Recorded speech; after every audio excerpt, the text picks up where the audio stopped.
Hello and welcome to today's video. Today I'm going to be putting together a little calm down kit for my toddler's calming corner. I saw this idea a couple of weeks ago and I thought it would be really helpful for me and for my toddlers.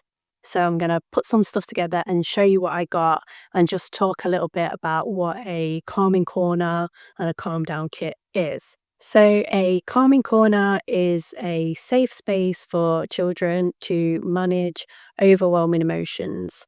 So, usually they have sort of calming colours and soft seating, and it's just a safe space for children to just go and have a little reset when they are having a big feeling. A calming corner is supposed to encourage mindfulness and emotional literacy, and so reading emotions for other people and recognizing emotions in themselves, and altogether just builds empathy, which is really great for children's emotional IQ.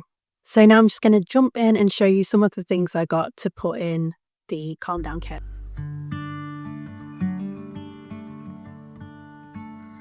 So the main things that were in the calm down kits when I was researching them were a lot of sensory items and then learning materials, so like books and posters and things.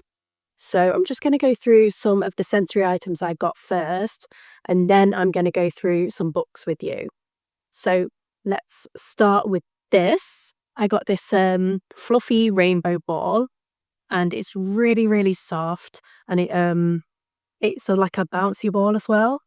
So there's a ball. I didn't want to put too many balls in because I don't want to encourage throwing, but I thought this was really, really nice and cute, and I think the boys will really like it. So that's the first thing that I got.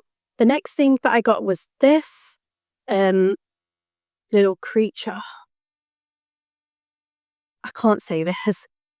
Axolotl fidget toy, and it's just a really nice sort of tactile toy. I picked this up and this was £2. I did actually set myself a bit of a budget for this. I didn't want to spend a ton of money on this little calm down kit. So a lot of the items I just got from Home Bargains or were just around the house stuff that I already had. So if the boys get on with it, I did actually find some like more bougie items that I might put in just sort of one by one when I do a bit of a toy rotation, because I'm sure a lot of these things will get a bit tatty or break over time. So that is the second thing I got. The next thing I got was this pop-in dice, and this was £1. So you just sort of pop the numbers on the dice in, and then if you give it a squeeze, they pop back out. So that is a really sort of satisfying toy, and I think this will be good if, just to calm them down, give them something to concentrate on. So that was cheap and can go in for £1. The next thing that I got was this squishy dinosaur. He was £1.50, and here again, he's just something that will keep them busy. They'll have fun squishing it. It's also already a little bit scuffed up and damaged, so I don't know how long this little dinosaur will last. But when the boys were sort of squishing it in the shop, they really liked it, so I thought that would go in. The next thing that I got, and probably my favourite thing, are these water timers. So let me show you. They were £5 for two. And they sort of drip, and I thought that they were amazing, and I kind of want to steal this one for myself. But I feel like they are so satisfying to watch, and the boys can sort of turn them over and have a really good time with them. So they're going in. And then I just pulled this out and made it out of things that I already had. But I thought this would be quite good for Jack. I thought he'd really enjoy that, so that can go in. The boys got this gifted a few years ago, and it's just been a car toy, but I thought it was perfect for this. So that can go in, and that's just something that we already had. Just a really fidgety toy. That's why it's been in the car, because it's just something that keeps them busy and entertained. But I thought we could change it up and just have this in this calm down kit and then maybe have some other stuff in the car. The next thing I have are these this is a stress ball and this is a similar sort of squishy texture. And I think the idea of these is that you are supposed to breathe in when you squish them and then breathe out when you let them go. So it just teaches those breathing techniques. There were a ton of really nice sort of wooden boards that you can trace with your finger and practice like a breathing circle. I'll put some up on the screen. I saw some on Amazon that were really nice, and then I saw some really bougie nice ones on Etsy. So I'm just gonna probably invest in them later on, but they were really, really nice. And I just had these, like, they were on my desk at work because I just got them from a travel company when they came to our work, so they were free. The next thing I got was this spinning fidget toy. So I'll just go and open that up. So this is the toy. It just spins. And I think this was really cheap. I think this was maybe like £2. Oh, but it spins around that way as well. Oh, I don't know how you'd do that though. Yeah, so that spins and that spins. And then the last sort of toy I got was this dog teddy that hasn't been getting a lot of use. I don't even know which of the boys this belongs to, so it wasn't getting a lot of love. So I thought it could go in our calm down kit and it can be like the little therapy dog, which I thought was super, super cute. So I'll let the boys name him and hopefully he'll get a lot more love in the calm down kit. But I thought he was really sweet and I really like the idea of it being a therapy dog as well. I think that's so cute. So lastly, I'm just going to talk about some books. So the first book I'm going to put in is this That's Not My Fire Engine book. It's just one of those really touchy-feely ones that keeps the boys sort of distracted and entertained, and it's sensory, so I thought it'd be really good for this. So that's that. The next book I have is The Colour Monster by Anna Linus. And this book goes through the emotions as colours. So red for anger, and then being afraid is black, calm is green, so some positive emotions in there as well. I think there's yellow for happy. So this just sort of teaches them about what the emotions are called so that they can better communicate that when they're having those feelings. So that one was really nice. The next one I want to show you is this one, The Rabbit Listened by Corey Dorfeld. And this one is just about this child that builds up a tower.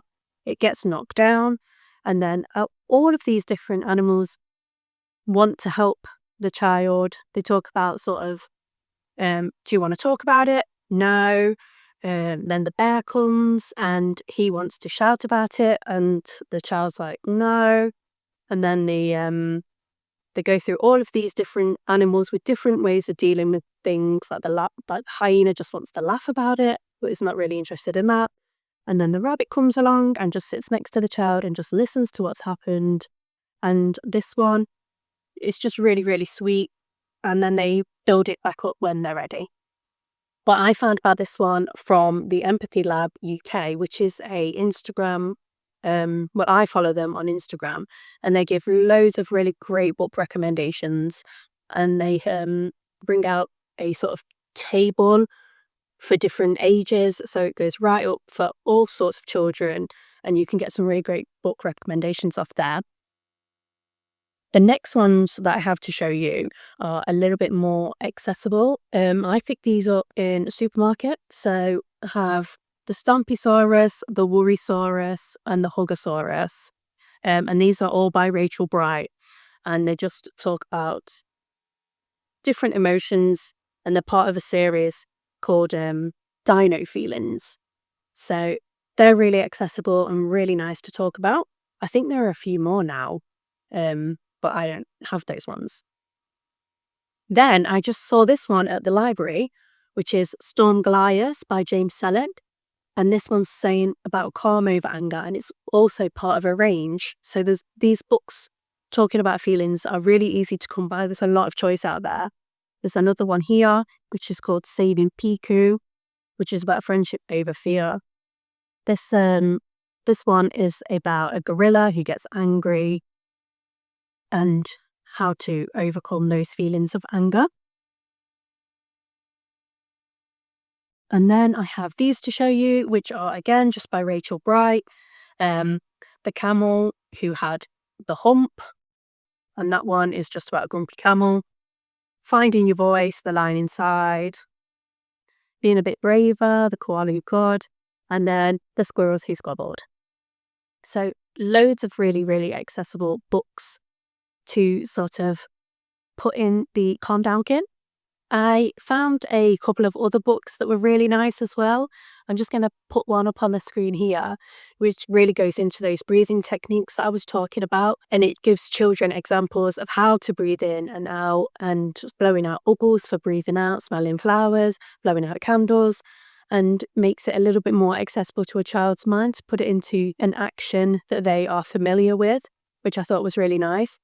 I didn't pick it up though because it wasn't going to be delivered for a long time. I think it's out in America, so I couldn't get my hands on that one. And then the other one is I've seen sort of the song's gone viral on TikTok. It's sort of a book that you sing along to say that you love them when they're angry and mad, and then you still love them when they're sad, which I thought was really, really cute. But again, I really wanted to set myself a budget for this, so I didn't pick that one up. I fully intend to rotate a lot of these toys out and switch them up. Like I said, I'm sure that some of them will get tatty and broken, so I'll be able to invest in some more sort of nice and sustainable toys, which are probably a little bit more aesthetic for me, for my personal enjoyment of them. So I really tailored my calm down kit towards my kids. Like I said, I didn't want anything in there that they could throw or anything that would break if they were in mid meltdown. So that's why there's a lot of squishy and like distraction tools, and then they have the books to follow that up. Eventually, I would like to put posters on the wall so that can sort of remind them of the feelings and stuff. And I've seen these really great cards and flick books on Etsy to say, oh, I'm feeling this. So this would be the corresponding sort of action to alleviate that problem. And then I had some ideas of stuff they could grow into. So I thought of kinetic sand. Obviously, I don't want to do that now because that probably would just make a huge mess. Bubbles, again, the boys can't really do bubbles on their own yet. They just sort of spill it. And then I thought of essential oils. Maybe one day I'll have a diffuser to hit all those senses. Or maybe they could have the essential oils on their hands and then they could breathe it, smell it, and that takes a breath. So it's all about that breathing circle again. And then I thought of Play-Doh, colouring books and crayons. That's just not where my kids are at, but hopefully one day, or maybe that's more suitable for your kids. And then visual timers. Again, I didn't want to set this as like a place where they could be alone, but maybe one day I'll say, if they say to me, I'd like some time, then I can say, okay, then there's 5 minutes, you can be on your own if that's what you want, and then we can come back and talk about it later on. So maybe that would be helpful later on. And then the last thing I had was journals. You can get some amazing journals for kids. I really like journaling, so I would like to encourage my children to do that. I think that's a really great way to reflect and be mindful and just be present. And you can get some really good ones for kids. So obviously my kids are nowhere near that yet, but it is a good idea to just keep in the back of my mind for the future that that's something that I could potentially look into. So they were all the sort of additional ideas I had that I just thought I'd share, seeing as I had those ideas. So I just thought I'd write them down and share them. The last thing that I really wanted to stress was that a cozy, calm down area is not a time out area. is intended to be a learning environment where you can teach your children to manage their emotions. The ambition for me is to not have perfectly behaved children. It's to give them the tools that they need so that when they're older, they reach for calming down before anger and frustration take over. I think that if they have those tools within them from when they're little, and it's instilled when they're in confrontational situations later on in life, it's a little bit easier to draw from. So it really is sort of a way to teach and to grow rather than a punishment or anything like that. I'm not going to say go off to your calm down corner and come back when you're in a better mood. I think I would probably remove myself from the situation if the boys are having a big feeling. I'll be able to remove us both and go and sit in the area, distract them with something like this. And then when they're ready to talk about what's happened, when they're in a place where they actually can talk about their feelings, we can sort of go through and identify that so that they have that for when they're older. I think that teaching empathy can only be a good thing for them. And hopefully I'll have really nice, well-adjusted teenagers. I think that everything that I'm doing now is planning for the future. So a lot of behaviours in them, I don't want to stomp out the fires within them. I want them to be able to advocate for themselves later on, even though that might be more challenging for me to navigate right now. So that was sort of my ambition with the calm down corner and calm down kit. And I just wanted to talk you through that because I had a ton of, well, not fun, but I found it really sort of enjoyable to learn about these different tools and this toolkit for kids, and just wanted to share that with you. So thank you for watching me, and hopefully you got some good tips as well, and maybe you want to put together a calm down kit for your kids or in your classroom or whatever it is. And I will see you in the next one.